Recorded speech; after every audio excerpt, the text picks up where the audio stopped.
yumaman. Nag-a-upload Gusto ko sila. yumaman.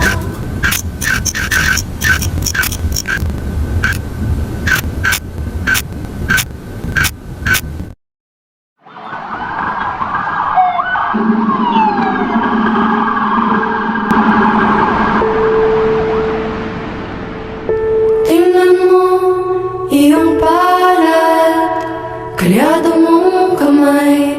Sa hirap ng buhay, ang dami mong problema na kung pangmiti. No'y pikang nga astig. Saan ka man naroroon, huwag kang matatakot sa barilong patalim, sa bakas ng madilim.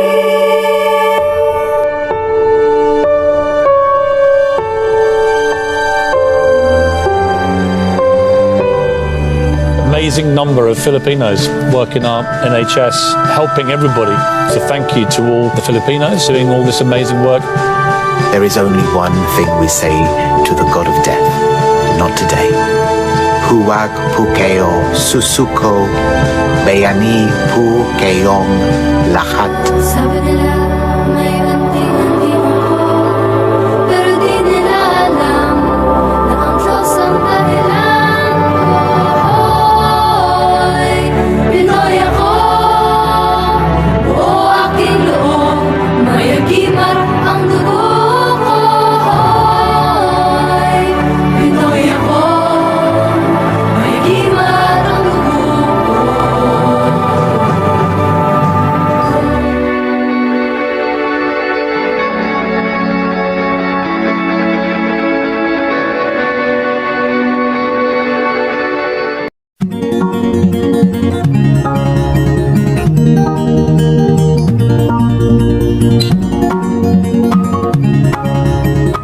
Nagpapasaklolo na para makauwi ang OFW na ilang buwan na umanong sinasaktan ng dayuhang amo sa Kuwait. Labis ang pag-aalala ng kanyang mga kaanak dahil may mga iniinda na ring sakit ang biktima. Dumami ang migrant workers na nakararanas ng pang-aabuso at pangmamaltrato sa Hong Kong mula ng magka-pandemic. Kabilang po sa kanila ang nakatakas na Pinay domestic helper. Ang mainit na... Minaltrato ng babaeng amo at ginahasa pa ng lalaking amo. Yan umano ang sinapit ng isang babaeng OFW na ngayon nagpapasaklolo. Nasagip na po ang 3 OFW sa Kuwait na ibinalita namin dito sa 24 oras ng Biyernes. Nagpapasaklolo sila dahil sa manoy pangmamaltrato ng kanilang amo. Nakatutok si JP Soriano.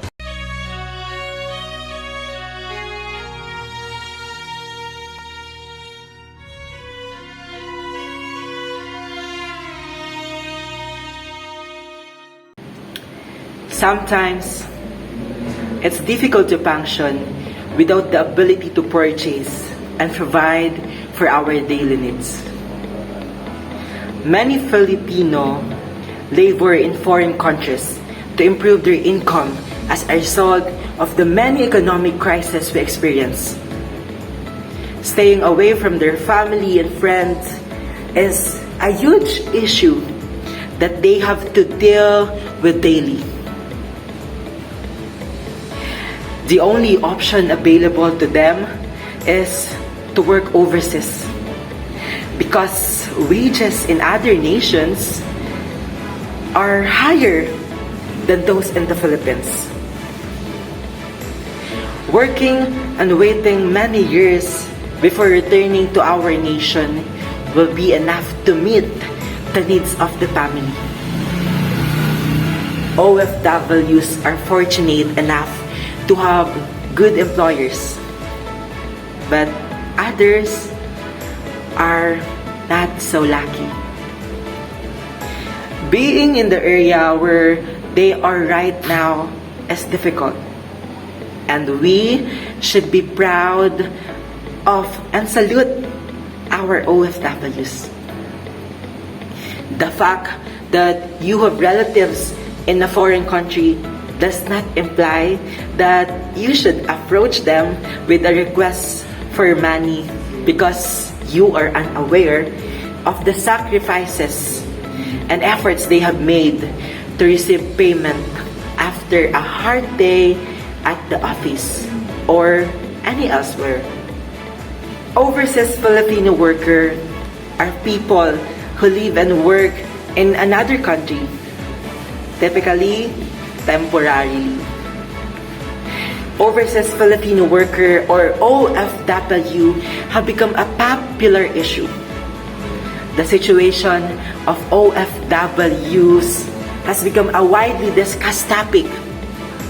According to the Philippine National Statistic, an estimated 1.77 million Filipinos will be employed overseas between April and September 2020.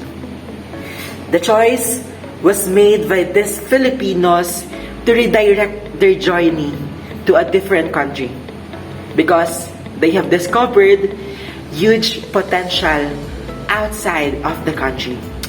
They have decided to proceed with caution. Some of our fellow countrymen have been victims of persecution and torture. And in the worst cases, they have perished as a result of the action of their employers. One could ask, why they continue to take such a perilous approach in the very first situation? Overseas Filipino workers or OFWs want to establish a bright and secure future, but their families should not sacrifice family time for work.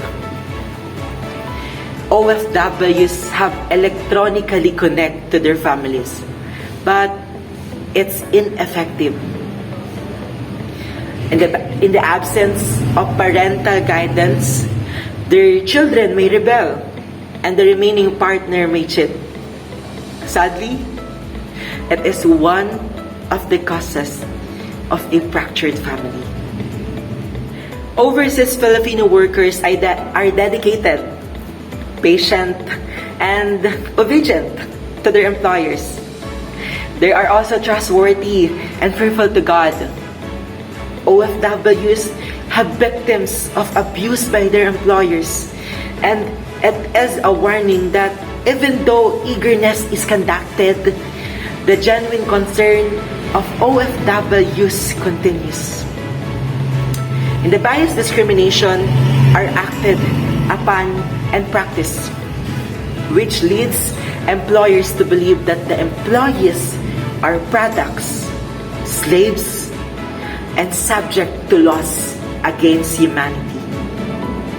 Some OFWs are falsely accused of theft and beaten by their employers as a result of their actions. Some OFWs sexually abused and raped according to them. OFWs were subjected to abuse in Asia, Middle East, and many sections of Europe and North America. Many of the abuse are outspoken for financial reason. They required employment and as a result have suffered greatly as a result of their silence. The history of mistreatment against OFWs is similar to the history of slavery, which dates back to the Middle Ages and Elizabethan eras, or even before World War I. Abuse can occur in both public and private settings around the world and at any point in time. Because OFWs are predominantly female, we are terrified of the potential of abuse and this critical phase of their future safety.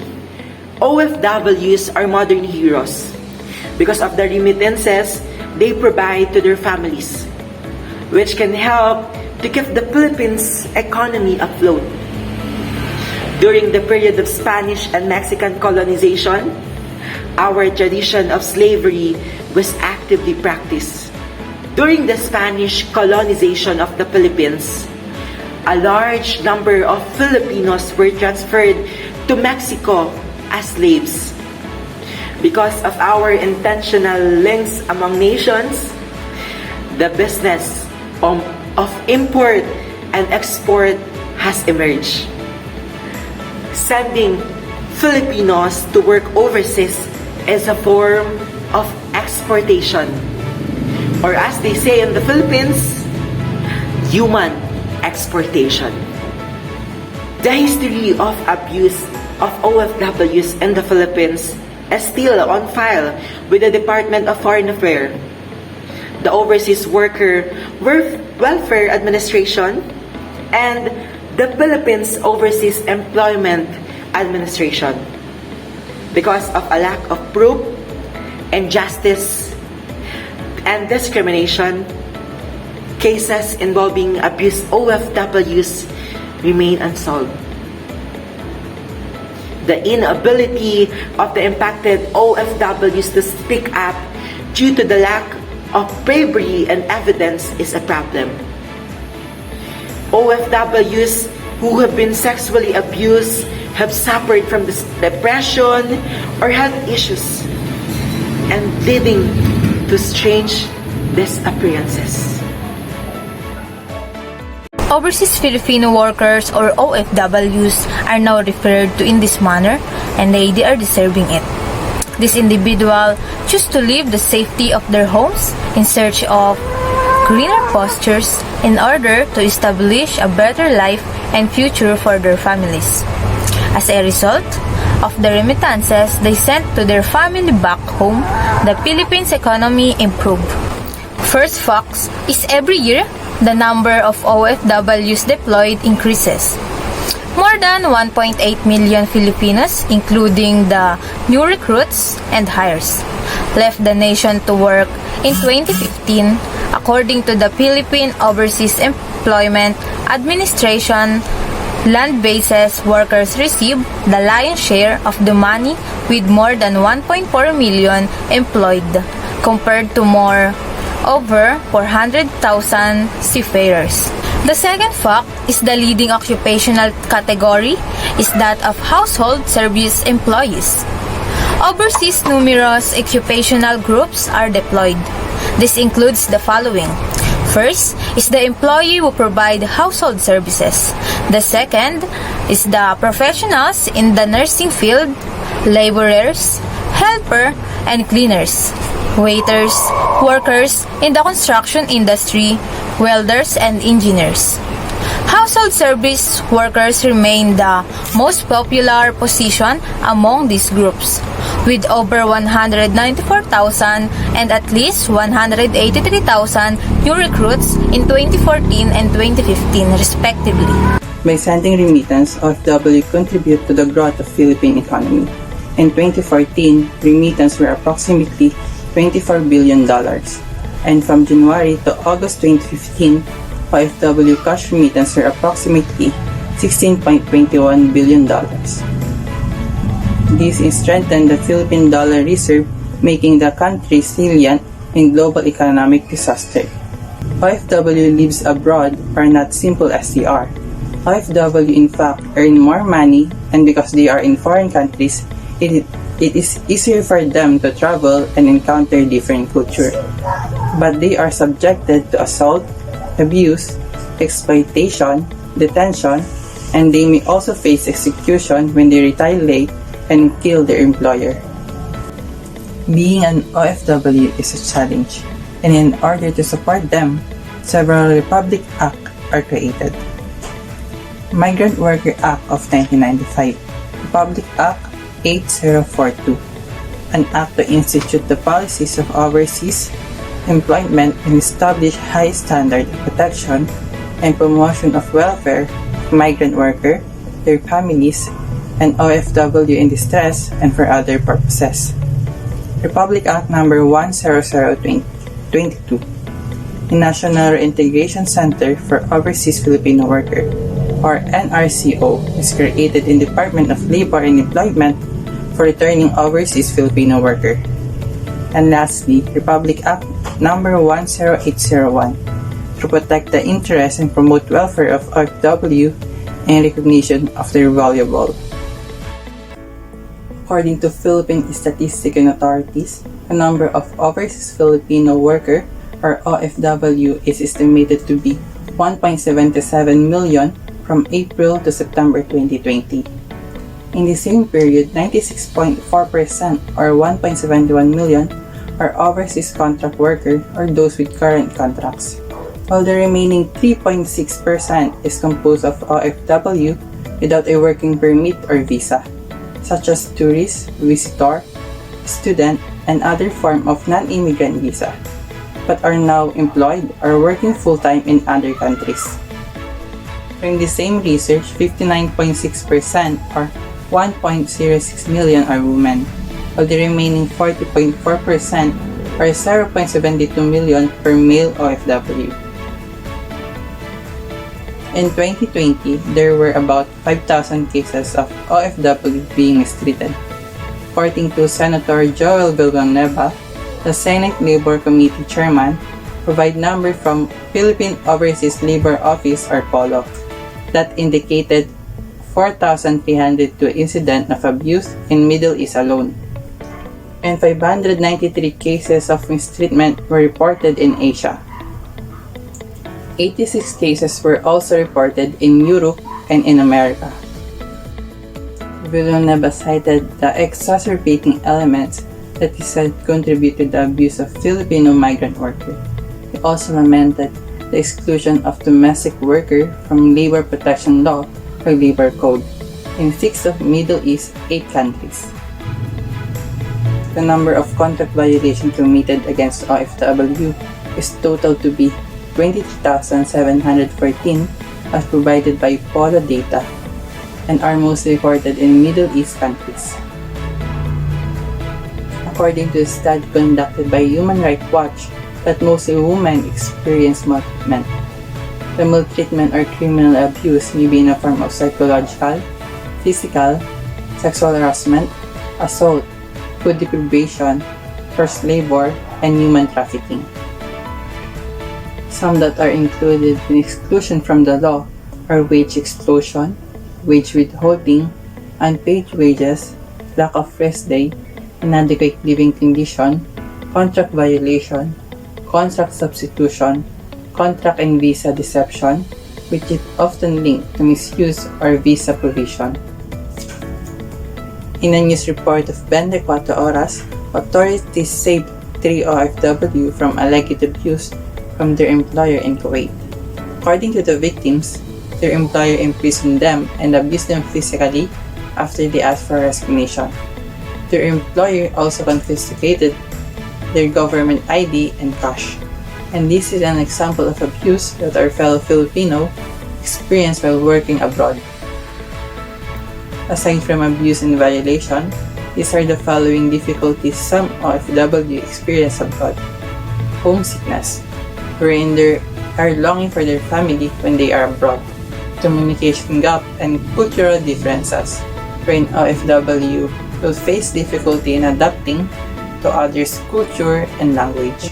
Financial, wherein OFW spend less for themselves and send almost all their saving to their family. A country's success is usually measured by its willingness to give opportunities for its citizens to become productive members of society. Opportunities and good-paying occupations are severely limited for a relatively impoverished country like ours, with scant and sometimes exploited resources. Ironically, the overseas Filipino worker or OFW's labor and sacrifice have significantly improved the lives of our compatriots and provide a sense of economic security and well-being to our country. OFWs are the country's modern heroes without a doubt. Their efforts in other countries have tremendously aided in the reduction of poverty and have played a key role in transforming our once struggling financial system into the thriving one it is today. However, the temptation of a better life abroad has resulted in not only a drain on our country's human skills, talents, and potentials, but also the separation of families, which is, in my opinion, a great sacrifice that no amount of money can compensate for. Separation deprives families of the opportunities to build strong relationships, which are the foundation of a healthy nation in many circumstances. While the majority of OFWs are fortunate to find happiness and fulfillment. A small percentage are not so fortunate and become victims of physical or sexual abuse by employers or even end up in prison or killed in foreign prisons. Our government must continue to respond to the suffering of our OFWs and the unemployed with compassion and urgency. Before we end this discussion, we just want you to know that we are all equal. No matter what is your position, a president, a vice president, a secretary, a boss, or even a slave. That's why we should always do good things for all the people surrounding us. Remember that kindness will be forever our mission. God bless us all, and thank you all.